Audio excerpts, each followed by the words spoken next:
What is going on, everyone? My name is the California Cougar, and welcome back to another Survivor Season Review episode. Today, we are talking about Survivor Millennials versus Gen X, the 33rd season of Survivor.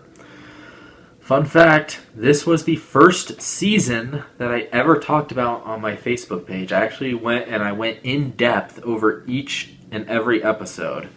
Back when the season came out, I don't remember, how many years has it been now? 4 or 5 years almost? It's been a while, but yeah, this this season, I went in depth on, and for those of you that have seen my Facebook posts on it, you would know that I loved the season when it came out. I thought it was very good. It was very eventful, had a lot of blindsides, a lot of unpredictable moments. The cast was fantastic. Idols were played. There was a rock draw. This season had everything going for it. Now, on a rewatch, I will say it doesn't quite hold up as well as it did when I first watched it. However, that doesn't mean I dislike or hate the season. I still think the season is really, really good. It's definitely, if not top tier, very close to top tier. I just don't know if it's top 5 like I once had it. So let's get into the season. First of all, the cast. The cast is absolutely amazing. It's Millennials versus Gen X. Basically, younger versus older in a way. So, yeah, it was another season where the tribes were divided by age. And I think initially the Millennials dominated, but then the Gen Xers came back later on in the season, and then a Millennial ended up winning the season. But it was very close. This finale had 3 people, I would say. 3 people that would be legitimate, great winners of the season. One of them ended up winning the season. Probably the least of the 3, but still a very good winner nonetheless. So starting off, Rachel, she was the first one voted out, but she still had a lot of good time in the first episode. Mari's blindside was epic, and she could have been a great player had she gone farther. But yeah, that was a blindside I didn't see coming. That tribal, Michelle just going 500 IQ and telling Hannah that she's voting for Mari in order to get Hannah to throw her vote, and Hannah just completely panicked. Was in the voting booth for 10 minutes. I don't know how long it was. It was 5 to 10 minutes. Just panicking in the voting booth, not knowing what to do. And that was amazing. Absolutely amazing. And then she ends up voting for Mari. I don't think anybody saw that coming. I don't think anybody did. It was absolutely epic. And Mari was a good player too, or she could have been a good player. That's the crazy thing. Paul was another guy that could have been a great player, but he was blindsided. Lucy just completely imploding at that 4th tribal council. Just nuts, absolutely nuts. I think David played an idol on Jessica as well. Speaking of Jessica, we'll talk about the legacy advantage in a bit, but yeah. So yeah, Lucy just imploding that episode and getting voted out because of it, even though she probably wouldn't have gotten voted out if not for an idol. Cece's blindside was epic. This was after the tribe swap. Figgy, Taylor and Figgy, we'll talk about that a little bit, the showmance between those two. I would like to see Figgy come back to play again. I really would. I think she has a lot of potential as a player. And she actually has a YouTube channel that I watched a little bit of, and she seems like she's a lot smarter than what the editors made her out to be. So I feel like she would be a lot better of a player without somebody like Taylor there to get in her way, I guess. So yeah, I'd like to see her come back. Michaela, oh man, probably one of the funniest contestants that Survivor's ever had.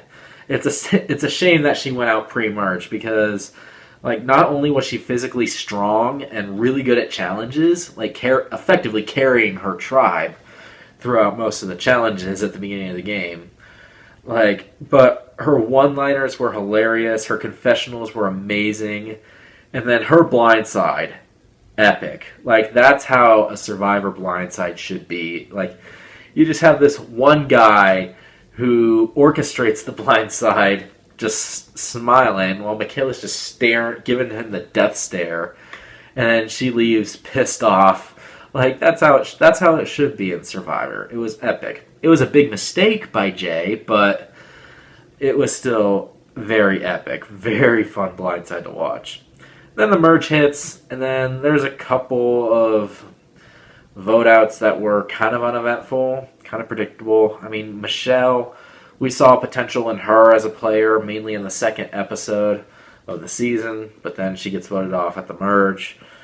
Kind of a shame. Taylor getting voted off, we kind of expected that. Chris getting voted off was alright to watch. I do think he was a good player. His relationship with Brett was fun to watch. Jessica, oh man, Jessica. I feel so bad for Jessica because she gets the legacy advantage at the beginning of the game. Legacy advantage basically means if you make it all the way to day 36, you get an advantage. We'll talk about that in a second, but yeah, this legacy advantage that she had.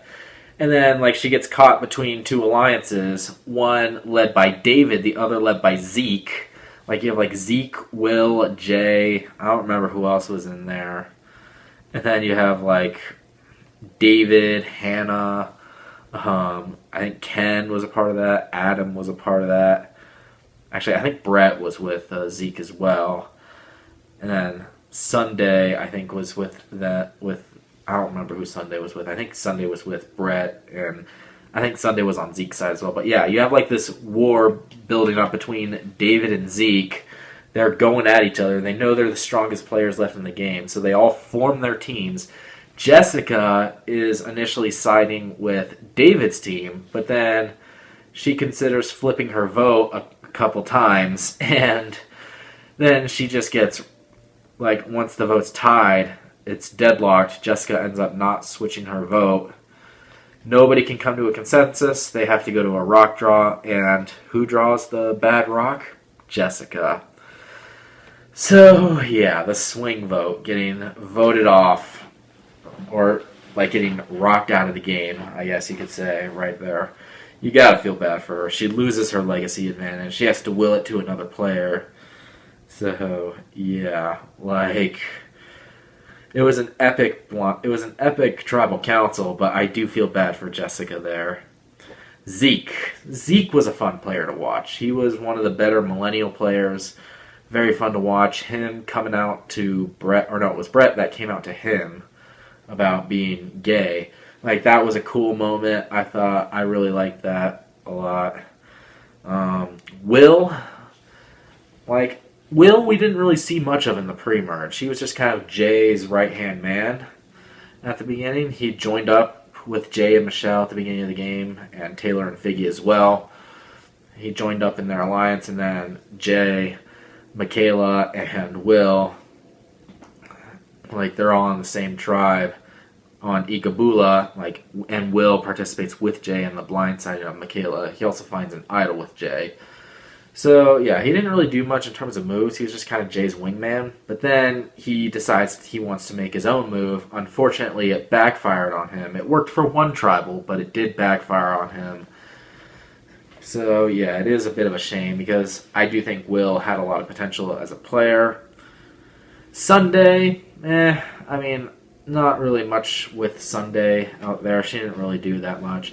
Jay, one of my favorites this season. For his move on Michaela, like, he was a member of that the Cool Kids Alliance, as Taylor Figgy, like they called it, along with Michelle and Will. Like, that Cool Kids Alliance. Jay was probably the smartest of the bunch, along with Michelle. Like, he knew what he was doing. He was a great player. He found some idols. Everyone found out that he had an idol, and then he ended up playing the idol on, like, at the wrong time, I guess. Yeah, he misplayed his idol, and unfortunately he ended up getting voted off because of a fake idol. We'll talk about that. But yeah, that was another epic blindside. So likable. His relationship with Adam was fantastic. So yeah, Brett, kind of Chris's right-hand man. He was fun to watch. He didn't really do too much until later in the game, but he was fun. His comments or his confessionals were fantastic. And then his voting confessional after he was voted out. He's like, if those are two people with some sort of a brain, they would know that David is going to eat them alive, and like they don't have a chance, basically. Like, that confessional was hilarious. David, the underdog of the season, I mean, no one expected him to do much. He gave me a lot of Suri vibes at the beginning, kind of like how Suri was afraid of leaves in Panama. David was kind of the same way, except with sounds of like machetes chopping bamboo and whatnot. And then he ends up being one of the best players of the season, finding idols, making alliances, great strategy, won a couple of immunities as well. Just a fantastic player. He would have won had he made the final three. Unfortunately, he came up just a bit short. And then you got Hannah, like the panicky player, kind of all over the place, big fish out of water. No one was ever sure what she was doing, but I mean, she was okay. Ken, he was fine as well. He played like the loyalty kind of game. And then Adam. Adam, the way he played this game was he ultimately used other players like Jay and David as shields so that he wouldn't be a target, and it ended up working for him. He made it to the final three, and he was the only person in that final three that was ever worthy of a vote. I mean, he swept the vote. He won 10-0. So, yeah, I do think Adam is a fun winner. He played a couple of idols as well. It was fun. And I already talked about some of the moments this season, like the rock draw. Fantastic. Absolutely fantastic. Michaela's blindside. Fantastic. Mari's blindside. Fantastic. There's so many great moments this season. Like the war between Zeke and David. Will eventually turning on Zeke to try and make his own move and improve his resume. Ends up blowing up in his face. Ken kind of blows up his game as well by going off on Will for wanting to vote him out. Or actually, I guess on Jay. I don't know. I don't remember exactly what he did, but he heard his name thrown out there, and yeah, kind of tried to blow up Will's game. And then, of course, Jay's exit was classic. He found a fake idol that David made, and he tried to use it at a tribal council. It looked like it was a good fake idol, too. It was one of the best fake idols I've ever seen. But, yeah, David makes this fake idol. Jay finds it. He plays it at the tribal where he gets voted off, and then he gets voted off. And then he's like, oh my god, you guys got me, you bastards. And he just laughed. It was so classic. Classy move by David. So good. Absolutely loved that move. The steal a reward I thought was used perfectly. Adam had it for the longest time, and then he told everyone about it at the loved ones visit, said he couldn't use it, gave it to Jay. Yeah, he ended up giving it to Jay after Jay chose Adam to go on the reward with him for the loved ones. He was like, you didn't do it, and so I'm choosing you. Yeah, Adam gave him the steal a reward, which he did use in a later challenge. He stole David's reward, but he chose David to join him on the reward. He just said, I'm picking the other person, essentially. And, the great thing about this cast is that no one really hated each other. We're used to seasons where everyone just hates each other, worlds apart, and even co-wrong to an extent. Cambodia, everyone was all-stars, so, they all kind of had a respect for each other. San Juan del Sur kind of had that as well. And even Cagayan to an extent, although Cagayan was more done in a funny way.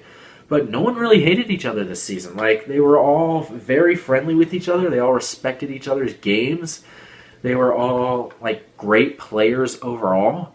It was just fantastic to watch. This season was so much fun to watch. From the fake idols to all the great blindsides. Again, the Michaela blindside is probably my favorite blindside that I've seen in Survivor in a very long time. And, of course, the rock draw was fantastic. This season had pretty much everything going for it, even though, again, some issues with this season is with the editing, I think.